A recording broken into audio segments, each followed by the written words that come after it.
Yes, we're inside again, for a little while. We will be going out to the machine because, as I promised last time, we've got to do physical work with lenses.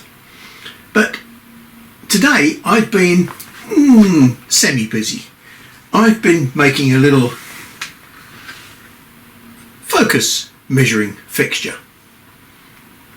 Let me just show you what it is. I have made something called a lens ladder, but that just roughly sorts out what you've got. I thought today I would sit down and make something a bit more sophisticated to try and see if I could get a better indication of the properties of a lens and how the focal length works, so that you could, as we've got here, look, we've got this little piece here, we can pop the lens out.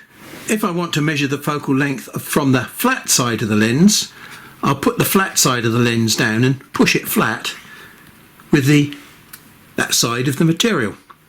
And then when I put that side of the material in this slot, this edge of the slot here, the front face of this slot, is set specific distances away from this little screen here, which has got a little pattern on it, which you can look through here, and you can bring in and out of focus.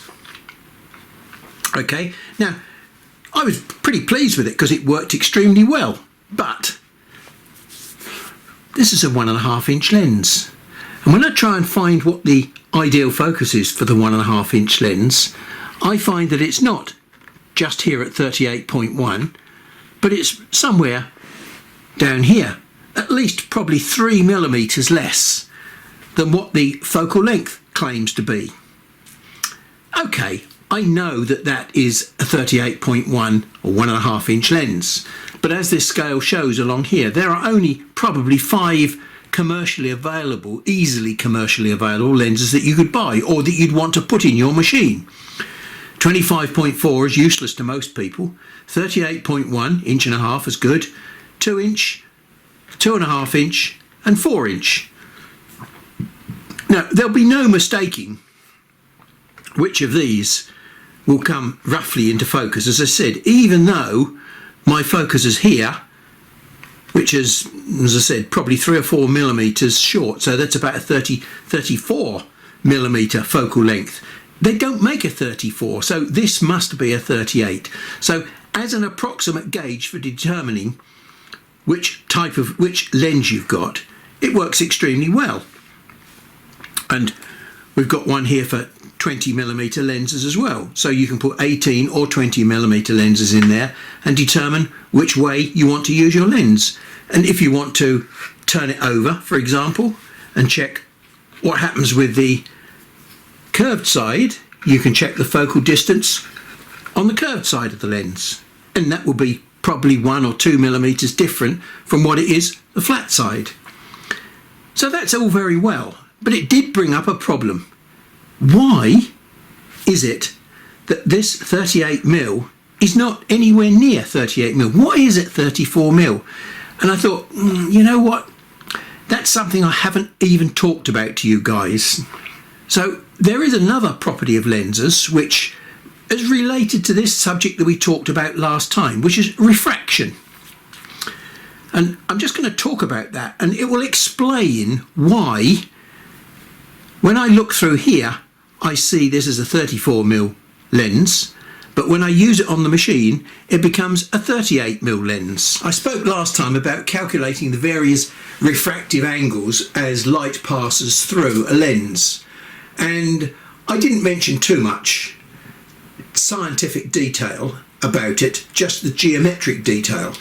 There's one very important factor that you should understand, and that is that the lens that we use is a material called zinc selenide, and the problem with zinc selenide and any other material through which light passes, it is generally sensitive to different wavelengths of light. So here we've got green light and red light, and you can see that what they call the refractive index, which is the amount by which the light bends as it enters or departs from a dense medium, varies with the wavelength of the light. Now look, this chart here only goes up to 5 microns. We're working with light which is 10.6 microns. So what does all this mean? Two pictures of the same lens, made from zinc selenide. I've got a beam which enters the lens at an incident angle of 10 degrees to the normal. The only difference between these two pictures is the light that I'm firing at the lens. In this instance, we're firing light which is 600 nanometer wavelength. Now that's approximately white light. Somewhere between 400 and 700 nanometers is considered to be a range for white light. There isn't such a thing as white light because it's a mixture of different colours, but that's approximately what white light is. And the refractive index for this material, zinc selenide, at that wavelength is 2.67. Now, when we move up to 10,600 nanometers, that's 10.6 microns, the refractive index changes to 2.4. Well, that's not a lot of difference, is it? I've now sat down and done the calculations with good old Snell's formula for working out the angles associated with moving in and out of dense and less dense mediums. And here are the angles that I finished up with. So we've got 10 degrees going in, remember, big speed, big angle. And then in here we've got 2.7 degrees because it's going into a denser medium, so we've got slow speed, small angle. And then we start off with a small angle again, but this time we're moving from the dense medium out into air. And in doing so, the angle that we get coming out is actually 19.8 degrees. Okay, so now what that means is we get a beam which intersects the central axis of the lens at a point which is 16.4 millimeters below the bottom plane of the lens. When we do exactly the same set of calculations associated with this light wave, but using a refractive index of 2.4, very small difference, I agree, but look at the difference it makes to the way in which the beam comes out. It's no longer 16.4 at the intersect point, it's passing through 25.3. So that's all to do with the difference in the wavelength of the light. So when I look through my lens at this point here, and I find the focal point for that lens, and see that it is 5 millimeters less than I thought it was going to be. The visible white light has got a shorter focal distance than the invisible infrared light that we're going to be firing at this lens. We see this as a short focus lens, 34 millimeter lens, but the machine sees it as a 38 millimeter lens. A very interesting fact that I thought you might like to add into your armoury of knowledge about this machine. Now, it has no effect on what we're doing with the machine itself because we're always firing the same 10.6 micron wavelength light through it. That's just the nominal focal distance. Remember, focal distance can change with speed, with power, and we're going to experiment with that power thing today. Well, I tried to explain the reason for that at the end of last session, but today we will be working on from this and seeing what else we can do with blocks of acrylic. Here we are on the light blade machine, for no other reason that it's got a nice open front, a very convenient machine for me to use because I know that it's got a nice quality 70 watt tube in here. Here we can see two different types of lens. This one is the cheaper Chinese PVD lens, and you can see that it's immediately identifiable from the more expensive USA CVD type lens. Now, the big difference between them, apart from price, is this one has got a supposed power limit of 80 watts, whereas this one you can probably go beyond 200 watts or more. The big problem I have with this definition, it doesn't really mean a lot because we don't put watts through our lens, we put light intensity through the lens, and we know that the centre of the beam is a lot more intense than the outside of the beam, but most of the power is passing right through the centre, and we're going to probably make that situation even worse today. So what I'm planning to do is I definitely want to use this, and I think it's a 4-inch lens, but we'll check that in a minute. This is a 4-inch lens, and this is a 7.5-inch lens, I think it is, 190.5 millimeters. Now my little lens measuring gauge, it's going to work okay for that one, which is the 4-inch lens, because I've got a 4-inch lens on here, but it's certainly not going to work for this one. But I'm going to have to just trust that that one is roughly what it says. So we're going to put this 4-inch lens in the holder. Then I'm going to take my glasses off because they influence the effect. And somewhere about there, somewhere around about 4 inches. It's certainly not any one of these. As you can see, it's right out here. So this is where the 4-inch marks are. Now obviously a 4-inch lens has got a much bigger working range, so the focal range will be a little bit more difficult to pick up. We're going to use this 4-inch lens as our starting point to do a few power tests. I'm going to demonstrate something to you early on. Almost made me fall off of my perch the last time that I saw this happen, which was on my Tangerine Tiger. Now I've only got 38 watts or 36 watts on that Tangerine Tiger.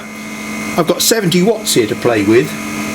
So I'm going to tune this down to roughly the same power level, about 36-38 watts, and we're going to perform the same test on this machine that I did on that machine over there.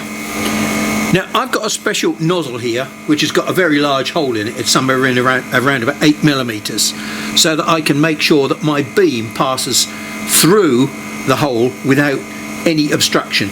I know this is a 4-inch lens, but I've never used it with this nozzle or anything before, so what I'm going to do at the moment is I'm just going to very carefully put that wooden stick in there and just touch the lens and mark the stick. 83. 101.6 minus 83. So we need roughly a 19mm gap. I've set that gap to 16 millimeters, which is 3 millimeters smaller than the 19 millimeters that it might be. And what we're trying to do, we're going to pass down through 19 millimeters to probably about 21, and we shall see if we can find the thinnest possible line.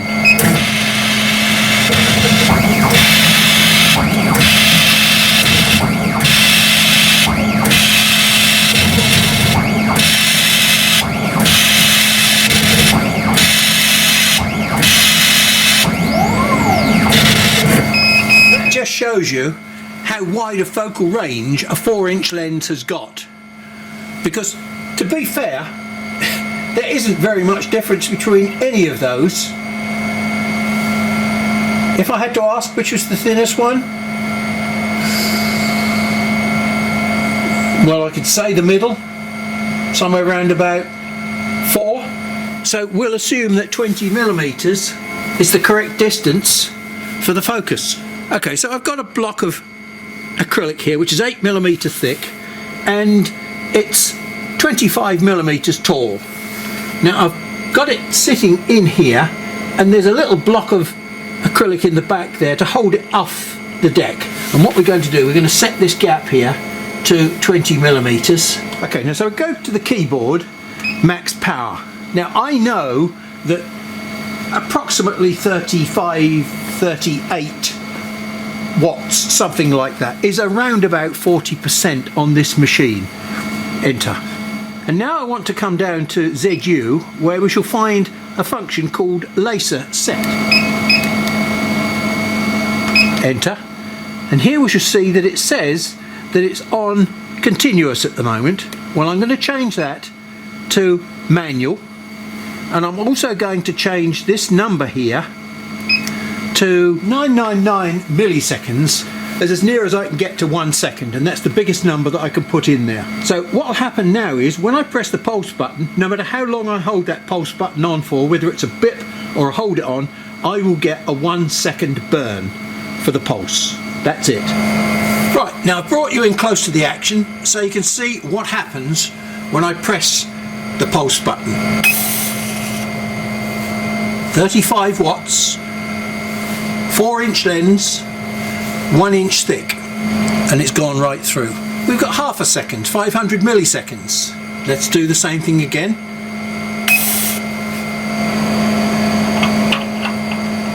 And what happens if we do it for a quarter of a second?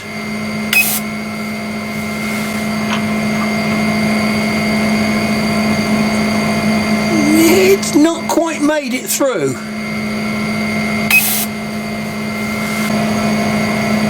It's very close, so 400 milliseconds is probably as low as we can get. It would appear that half a second is required to pierce through 1 inch of material with a 4-inch lens. But something that has just crossed my mind, first of all I'm going to set the laser back to continuous. I'm going to set my speed, manual speed button now to 1 millimeter a second.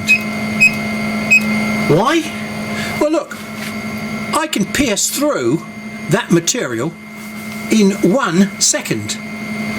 So my logic is very simple. Without changing the power, without changing any of the other settings, if I set the speed to 1 millimeter a second, I should be able to cut through that 25 millimeter block.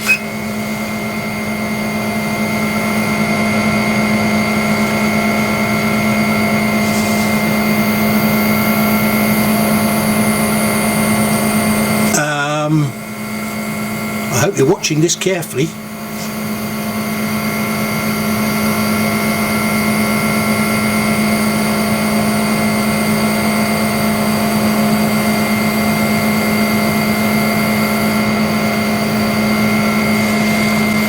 Okay.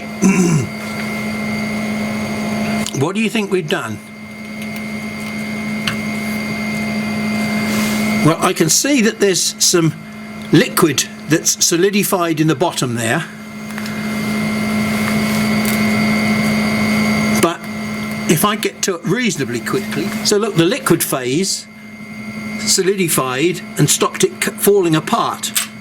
But hey look, I've cut through 1 inch thick piece of acrylic at 1 millimeters a second with 30 watts and a 4-inch lens. Okay, so I popped my 7.5 inch lens in there. 7.5 inch? Well, yeah, I've done a quick calculation and that's what 190.5 is. 7.5 inches.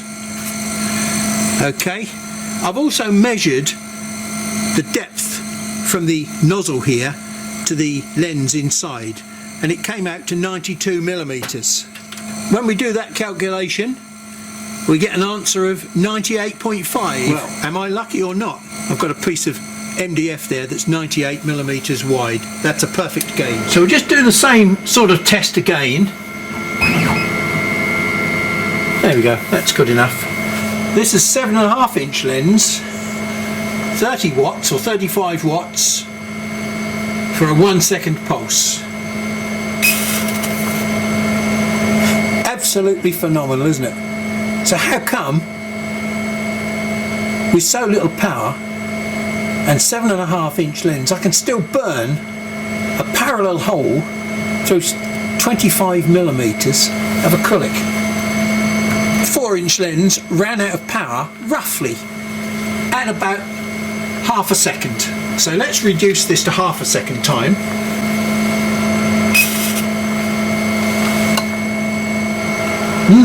Staggering, isn't it? So I would be able to perform the same trick with that 7.5 inch lens.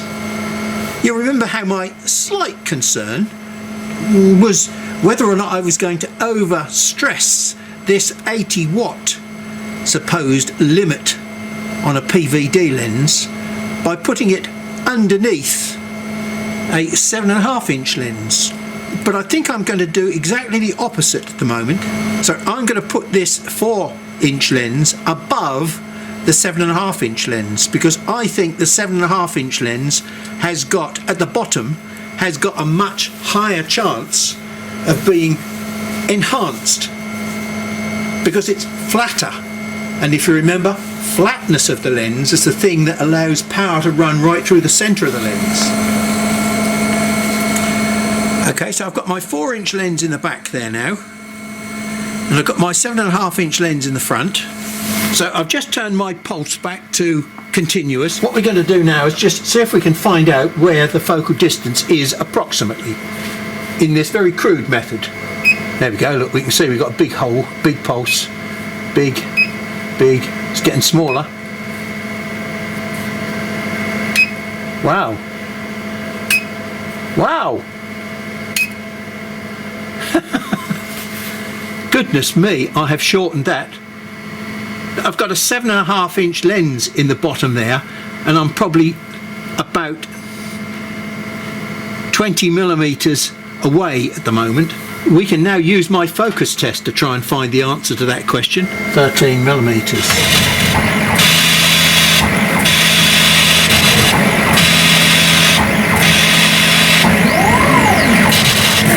There isn't a huge difference there, but if we start from the bottom at 8 millimeters and work our way up, 8, 6, no, 5, again maybe 4 millimeters. And if it's 4, we started off at 13 and 4, which makes it 17 millimeter. We'll go back to our half-second pulse test. So let's have a look, see what half a second looks like. Well, as you can see, half a second didn't quite make it through. I've had to go in and get myself a cup of coffee because it's pretty cold out here. Put a warmer coat on and slap myself over the wrist. Stop. I'm getting too excited, too emotional. I love what I've seen, but hey, there's something that doesn't make sense. When I put a 4-inch lens in front of a 7.5 inch lens, look what it does to the focal length. It changes the focal length to something very small. It also begins to explain why I didn't get quite what I expected with my burn test. Half a second with what should have been a more powerful beam. That's probably because of this, the very short focal length. Whereas when I did the same thing with a 7.5 inch lens, it went right through. I haven't increased the power of that 7.5 inch. I've actually decreased it on my previous supposition. By decreasing the area and making the footprint smaller, I would actually increase the power passing through this second lens. So where's my logic going wrong? Now, very simply, look, here is a short focal length lens, and it's short because of the curvature on the top surface of the lens. The flatter the lens, the longer the focus. And the smaller the diameter of the spherical surface on the lens, the more it will focus down. And the reason why it focuses down is because when the beam hits the surface, it refracts internally. I mean, as we go round the lens, you can see the contact angle with the beam is quite a large angle there, and as we get closer to the centre, the contact angle disappears to almost nothing. There are so many complex things going on inside this lens. I mean, for instance, you think of just only a focal point and a spot size. They're the two elements that you think about when you talk about a lens. You see this green shape here? That's what most lens diagrams will show you about a focal point. The fact that it comes down to a something like a young lady's waist. Something I've forgotten about many years ago, I think. At that waist, we have two things happening. One of them is defined as the spot size, which is the smallest circle diameter through which all the rays happen to pass. Okay, and that's also called the focal point. But as you can see from this diagram here, it isn't the real focal point, because that's the point at which all the rays pass through.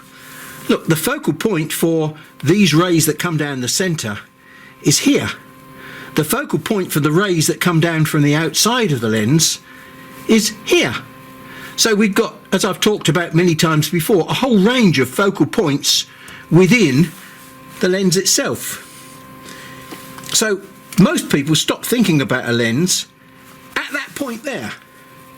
For us, when we're cutting, we want to know what's happening below the focal point, because that's where the power is. Look, this beam here is focusing down here, and not only is it focusing down there, if I follow those rays back, and I've purposely drawn this diagram broken down into 6 sections approximately, in this centre section here where these rays are converging down to, we have 70% of the lens's power. What's happening out here is only about 2 or 3%. So we could almost ignore these rays here. We need light intensity to excite the molecules on the surface of our material. We haven't got much light intensity out here, so we're not going to do much damage. So we've got about 10 or 12% in this little region here, 10 or 12% in this little region here. So we've got around about 20-25% in this section here. It's still not going to do a great deal of damage. The thing that's really going to do the damage is this central section just here, where my finger is. We've got 70% of our light intensity, or our ability to excite the molecules on this surface. So 70% is just that nominal average across that centre section. In reality, we've got a huge amount of intensity right in the very, very centre of that beam, where most of our work will be done. So those intense rays right at the centre there will pass right down the axis of the lens, will be hardly focused at all until they get maybe right out here. Because the closer we get to the axis of the lens, the less focusing happens. It focuses further and further away from this nominal focal point. That's the way in which a lens works, and I've demonstrated this, if you like, this spike of power that can happen right down the central axis in previous demonstrations. So what's the problem with putting the 7.5-inch lens underneath the 4-inch lens? Now I'm afraid I've got a much smaller picture here because I had to draw it up on my CAD system and do the calculations which are very, very small and compact in certain parts of this picture. But the essence of what I want to show you is this. Here is our parallel beam of laser light coming in from the tube. It hits the first lens, which in this case is a 7.5-inch lens. And the 7.5-inch lens would normally focus here, as it says, FP1. Now, it then passes through a second lens, which has got a 7.5-inch focal point as well. And we finish up with this number here. Now, when I put a 4-inch lens in front of a 7.5-inch lens, we get a 4-inch focal point just here. But then when it passes through this lens, it finishes up not at a 7.5-inch down here, but only 13 as opposed to 41. So there is a big difference in the focusing through this 7.5-inch lens, which I've got here, depending on whether I use a 4-inch lens or a 7.5-inch lens. Now, if we look at the difference, why? Look, the 4-inch lens is focusing down to a much smaller footprint. Smaller footprint? Great, that means more power. Well, not really. We've got a much shorter focal length. And I'll explain why that shorter focal length is not doing us any good. Whereas when we have the larger footprint, we've got a much longer focal length.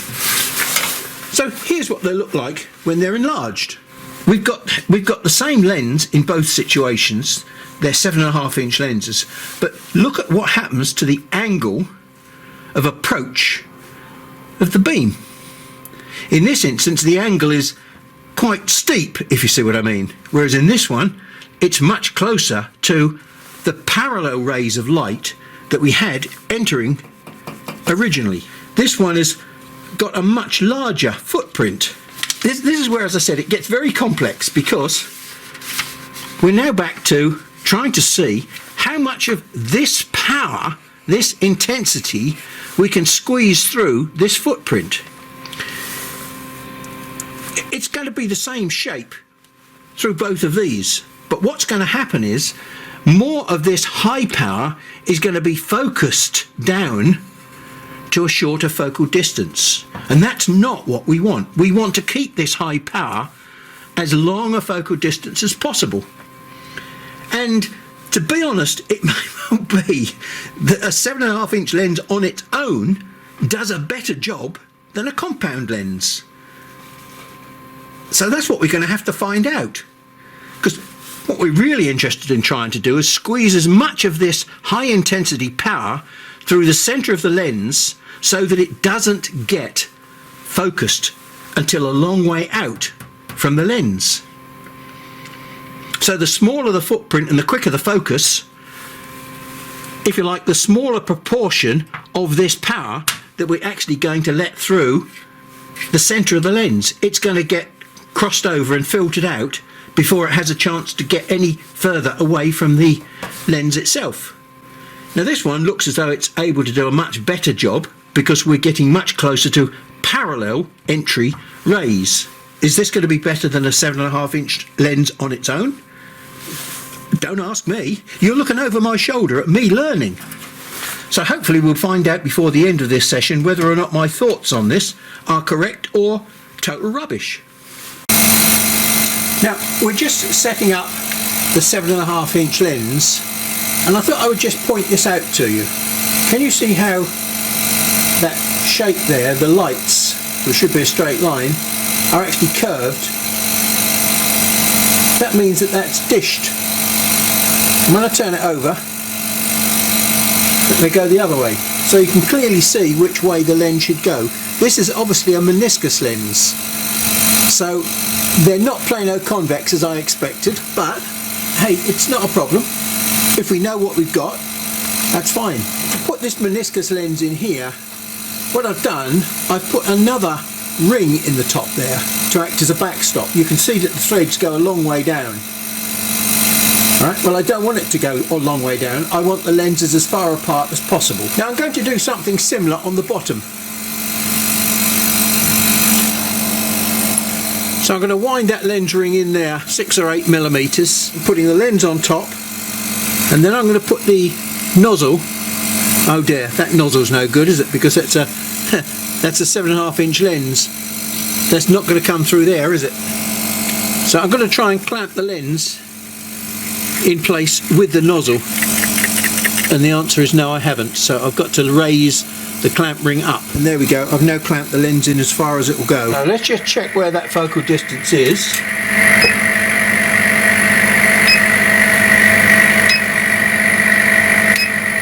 Oh, that's pretty good. Back there somewhere, which is roughly, it's about 60 mil down. So what we do, we'll now test this. So we've got something to compare it with. This is a 7.5-inch lens on top of a 7.5-inch lens.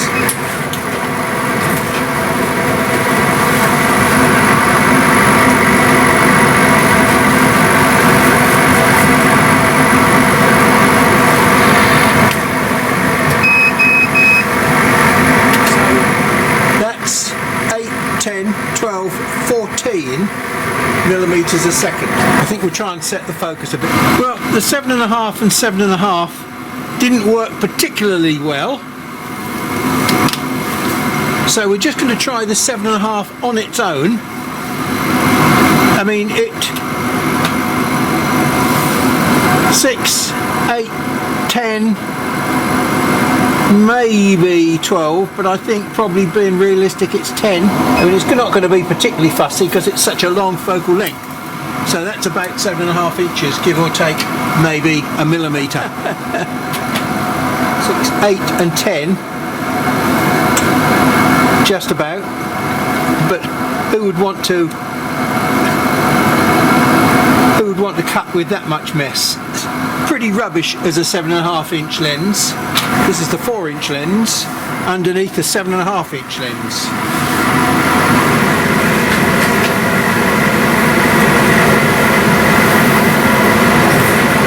This is 12, and it's still cutting through. 14, looks as though it's still cutting through. 16, and that looks as though it's still cutting through as well. Now, it's not very pretty on the top because we haven't got any air assist really. Well, here's what we got. 8, 10, 12, 14, 16. I think we've probably got about as far as 14. Now, purposely they've been tabbed in at the corners to stop them falling out.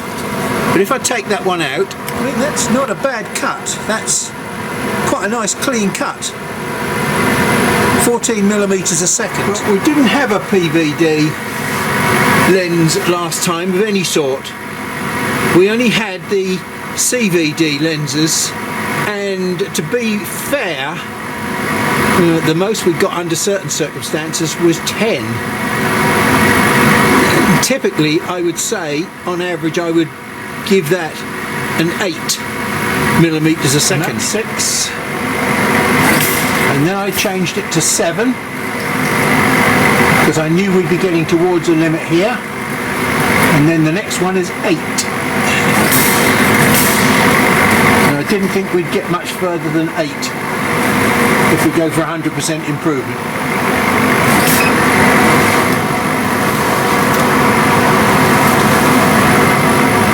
So that's 4, 6, 7,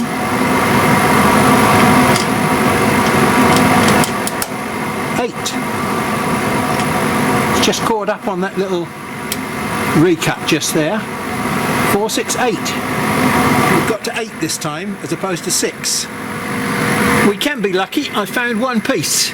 It has been used, but it's not enough to worry us. And because we haven't got any air assist, well, we have got air assist, but it's a long way off. It's not very efficient. It's not, but that's not unreasonable.